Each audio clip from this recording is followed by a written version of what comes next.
Boa noite, irmãos. Que a paz de Deus e de Cristo Jesus desça sobre cada um de nós.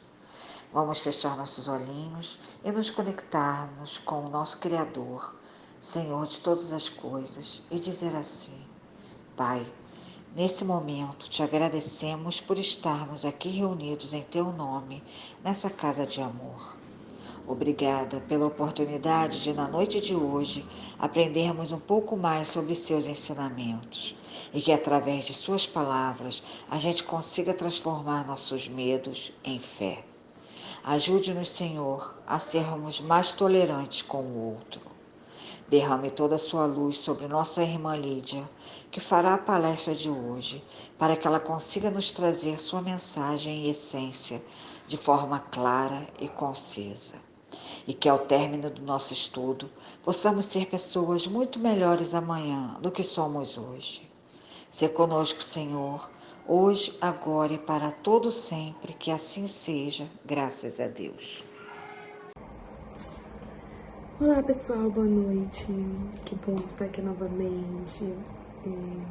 Tão pertinho e tão distante ao mesmo tempo, né? Mas unidos sempre em energia, em amor, em sede de conhecimento, né? E mais uma vez estamos aqui juntos para aprendermos mais, como costumo sempre falar, para alimentar um pouco o nosso espírito dos ensinamentos de Cristo e da importância de estarmos sempre buscando evoluir e sermos pessoas, espíritos melhores, né? Hoje nós vamos dar continuidade ao estudo do Livro dos Espíritos, tá? Nós vamos continuar o capítulo 6 da vida espírita, percepções, sensações e os sofrimentos dos espíritos. Nós vamos falar das questões 245 até a 250. Vamos começar então pela 245, que nos questiona o seguinte: o espírito tem circunscrita a visão como os seres corpóreos? Resposta: não. Ela reside em todo ele. E o que a gente pode falar sobre isso? O que a gente pode dizer já de início é que a visão do espírito, ela é muito mais completa e muito mais relativa do que a visão que nós temos enquanto encarnados. A nossa visão do corpo é muito limitada. Já a visão do espírito, ela é muito mais ampla. Ela é ampla porque o espírito tem os dons mais dilatados, né? As faculdades mais bem desenvolvidas e mais libertas dessa carcaça que limita a gente, né?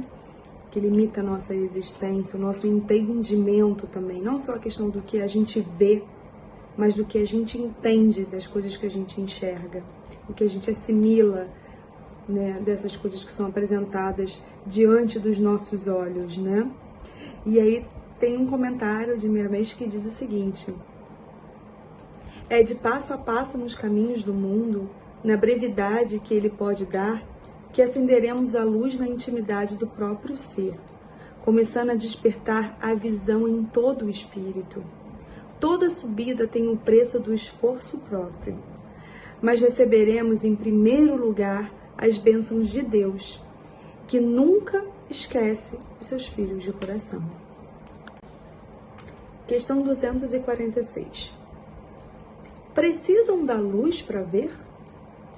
Resposta: veem por si mesmos, sem precisarem de luz exterior.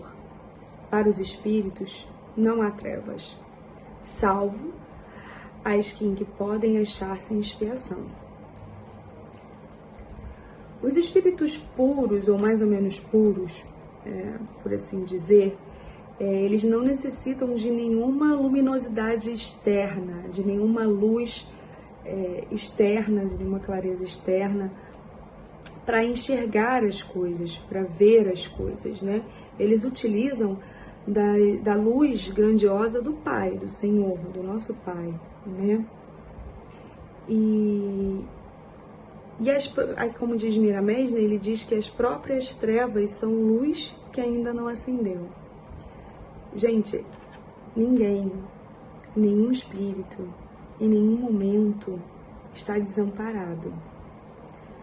nós, dentro da nossa evolução, dentro da nossa capacidade de entendimento, da nossa maturidade espiritual, é que enxergamos ou não o auxílio. Porque a luz, ela vem do auxílio dos nossos irmãos de luz, dos nossos irmãos evoluídos, que estão aqui para auxiliar a nossa caminhada, que é difícil, que é dura, né? Que exige muita persistência, que exige muita maturidade, que exige muito esforço, mas que ela chega no mesmo lugar. Nós temos um ritmo próprio, mas o caminho é o mesmo. O caminho é único. A chegada é única para todo mundo. Todos nós chegaremos ao estado de evolução e de felicidade plena. Mas para isso nós temos que caminhar sempre em frente. É claro que cada um dentro do seu ritmo, né, dentro da sua capacidade, da sua limitação. E Deus, ele é tão grandioso, ele é tão mágico, que ele compreende essa diferença entre nós, né? Entre nós irmãos, nós somos iguais na capacidade de amar, na capacidade de crescer, mas somos diferentes na nossa pequeneza, né? Na nossa parte deficiente, da nossa parte errante. Acho que cada um erra de um jeito, cada um erra no lugar, mas no final das contas eu acho que ter a capacidade de pedir desculpas, de perdoar, de pedir perdão, de se auto-perdoar e de seguir em frente buscando ser sempre melhor, eu acho que isso já nos dá uma clareza, uma capacidade de enxergar a luz em tudo que a gente vê, né? E aí, continuando o comentário de Miramês sobre essa questão, ele diz o seguinte: a experiência nos mostra que não existe outro caminho para a educação dos espíritos rebeldes a não ser a dor, que acorda a alma para a realidade. Jesus foi misericórdia de Deus para todos nós, ainda ligados por fios profundos nas trevas. A sua vida, toda ela cheia de exemplos que devemos copiar, são estímulos santos a nos ajudarem a esquecer as trevas, ganhando a luz da libertação. Lembrando que as trevas é justamente esse ambiente emocional, esse ambiente psicológico em que a gente se encontra em determinados momentos da nossa vida, da nossa existência, seja ela em espírito, seja ela corpórea, é um estado de espírito. Então, é a forma como a gente gira a nossa roda, porque a luz, ela está aí todo o tempo. É a nossa capacidade de enxergar e de aceitar o auxílio que faz a diferença nessa caminhada. Questão 247. Para verem o que se passa em dois pontos diferentes, precisam transportar-se a esses pontos? Podem, por exemplo, ver simultaneamente nos dois hemisférios do globo? Resposta: como o espírito se transporta aonde queira, com a rapidez do pensamento, pode-se dizer que vem em toda parte ao mesmo tempo.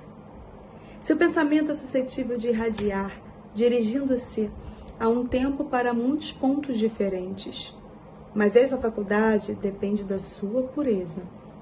Quanto menos puro é o espírito, tanto mais limitada tem a visão.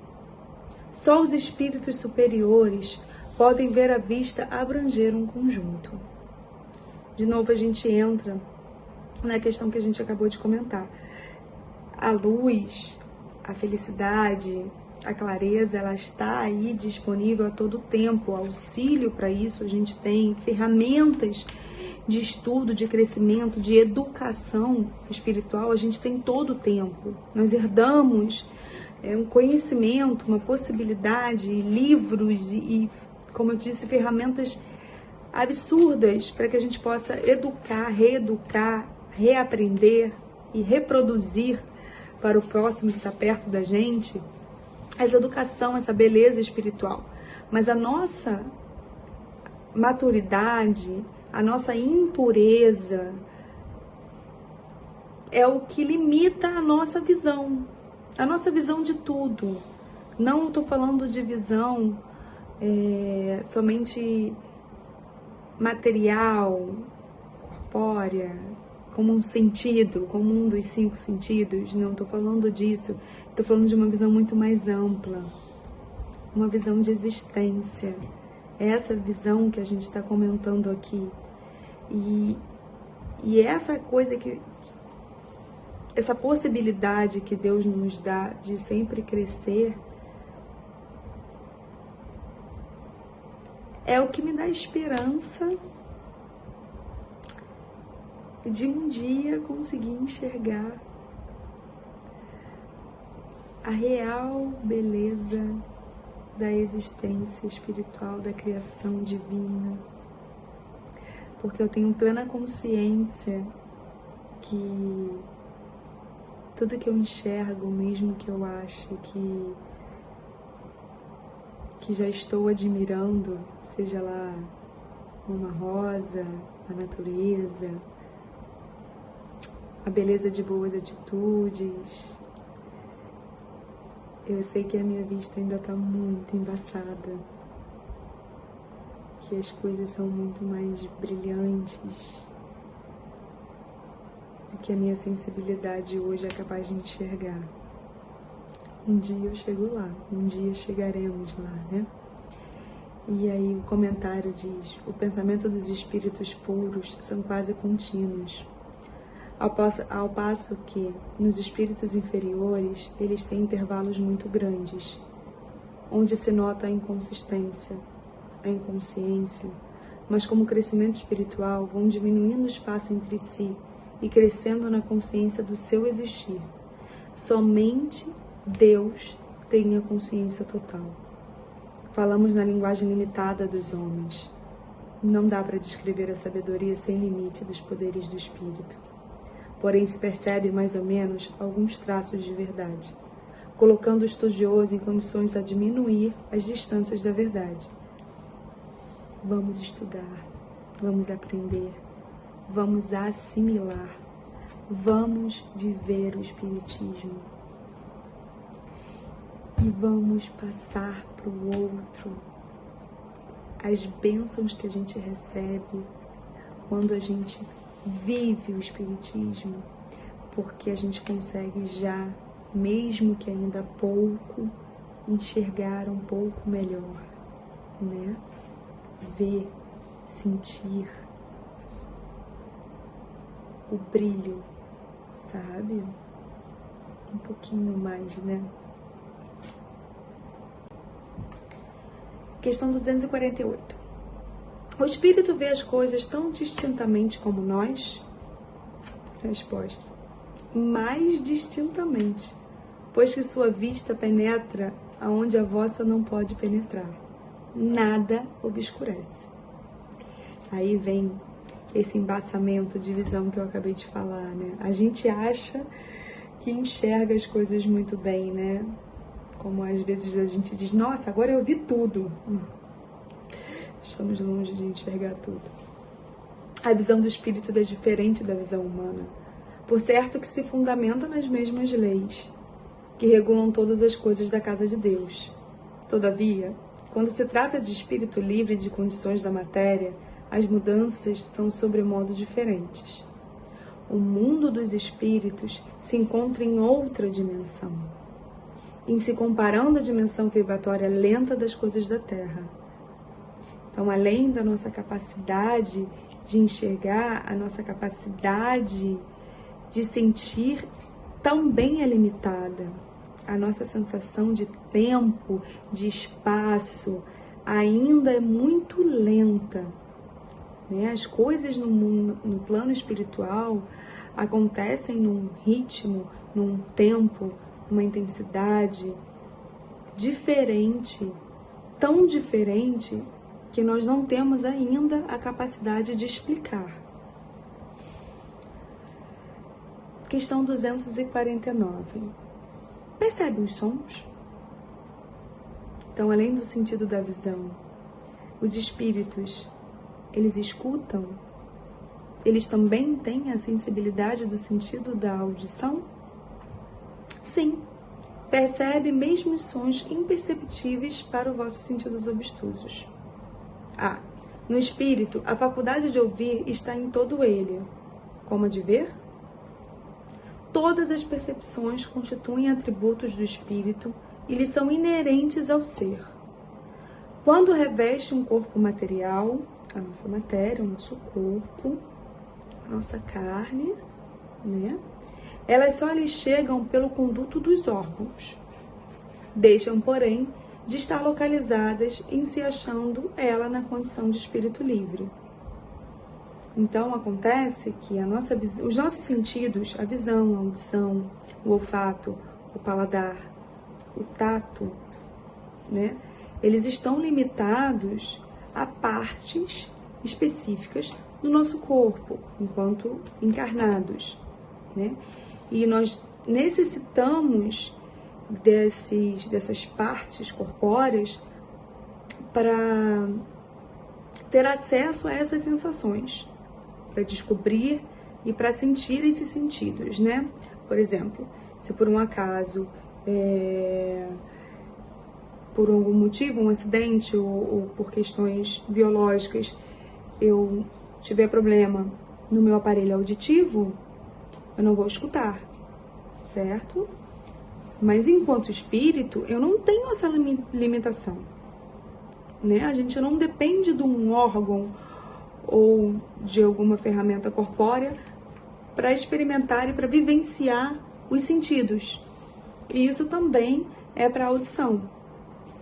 Então, certamente estamos tratando de que os espíritos elevados, que já deixaram cair o véu da ignorância, a ignorância que nós temos hoje também, né? Eles percebem um som bem mais do que a gente pensa, bem mais do que a gente possa imaginar. Que até a nossa imaginação ela é limitada ao que a gente conhece, né? Ele escuta em todas as gamas das vibrações. Até aqueles que o nosso ouvido, enquanto encarnado, não é capaz de captar. O espírito, ele tem essa capacidade, tendo em vista que ele é energia, né? No espírito, a faculdade de ouvir se encontra em todo o seu ser, em particularidades de sua existência.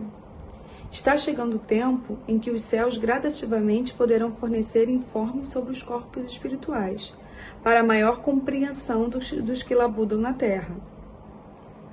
Vai chegar um momento em que nós, espíritos encarnados, teremos a oportunidade de conhecer um pouco mais. Nos serão fornecidos mais informações, né? E nos serão favorecidos mais oportunidades de vivências além do que a gente conhece, além do que a gente tem a capacidade de entender. Questão 250. Constituindo elas atributos próprios do espírito, ser-lhe-á possível subtrair-se às percepções? Resposta.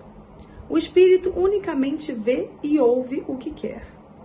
Dizemos isso de um ponto de vista geral, em particular com referência aos espíritos elevados, porquanto os imperfeitos muitas vezes ouvem e veem em seu mau grado, o que lhe possa ser útil ao aperfeiçoamento.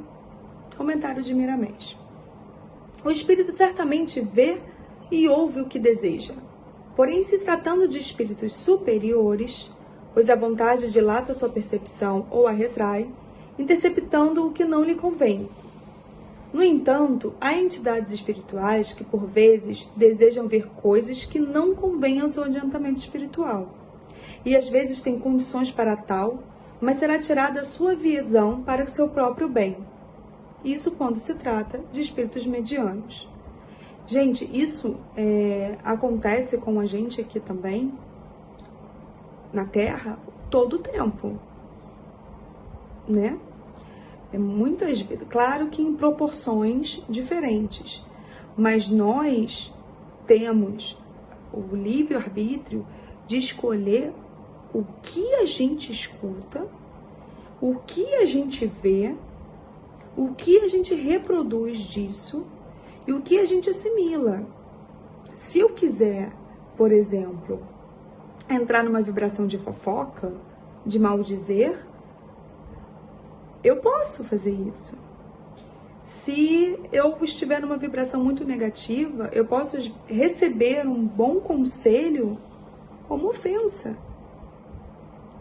Muitas vezes a gente não seleciona o que a gente escuta, a gente não seleciona o que vê, às vezes inconscientemente, às vezes conscientemente. Muitas vezes por conveniência, outras por medo, outras por imaturidade, mas a gente pratica isso. Isso também acontece enquanto espíritos. A gente escolhe em que nível vibratório a gente quer permanecer. E é claro que se a gente busca evolução, nós devemos doutrinar nosso ouvido, a nossa visão, a nossa fala, o nosso pensamento para coisas boas, para coisas que de fato nos auxiliam a sermos melhores. Oportunidade de utilizar todas essas ferramentas que eu acabei de dizer para coisas negativas, para vibrações ruins, a gente tem todo o tempo. Mas o que a gente não pode é se deixar envolver por essas facilidades, porque é muito mais fácil você maldizer alguém ou se omitir quando se escuta injustiça, quando se vê injustiça, do que pregar o amor. Porque pregar o amor, ele exige, para que faça sentido a sua pregação, o exemplo. E dar o exemplo é muito difícil. Agora, o contrário não. Você joga as palavras no vento, você seleciona, você se acostuma, você se habitua, sem precisar de exemplos, pelo contrário. Muitas vezes a gente só reproduz, a gente não sabe a fonte, a gente não sabe nem quais são as causas de reproduzir isso, mas é simplesmente quase que um copia e cola. Agora, praticar o amor, doutrinar o amor, aprender o amor, é difícil beça. Porque quando a gente estuda isso, quando a gente para pensar nisso, a gente se depara com as nossas fragilidades, com as nossas limitações. E muitas vezes isso dói. Mas é necessário. É muito necessário, dentro das nossas limitações, no nosso entendimento. A gente só aprende assim, né? Parece que faz mais sentido, marca mais. Mas se é assim, que assim seja. E o comentário de Miramés, para finalizar a nossa última questão, diz o seguinte: todos os espíritos têm atributos valiosos, mas nem todos se encontram em atividades devido à falta de maturidade da alma que o tempo ainda não conferiu. É bom o espírito se ajustar ao que já possui de liberdade, estudando as consequências que sofrerá se contrariar a lei do uso. Assim como procurar se aperfeiçoar ao bem que todos conhecemos, trabalhando para que esse bem faça parte de nossa vida. E para finalizar, eu e Maria convidamos a todos para a nossa oração. Obrigada, meu Deus. Obrigada, Jesus. Obrigada aos nossos irmãos de luz que estão nos auxiliando na nossa evolução espiritual, no nosso crescimento moral, na nossa capacidade de amar, de sermos amados, de aprender, de ensinar e de absorver o melhor que nós podemos. Que não percamos a oportunidade de seguir o nosso caminho na luz, no amor e na fé. Graças a Deus. Obrigada, gente. Fiquem com Deus. Amo vocês.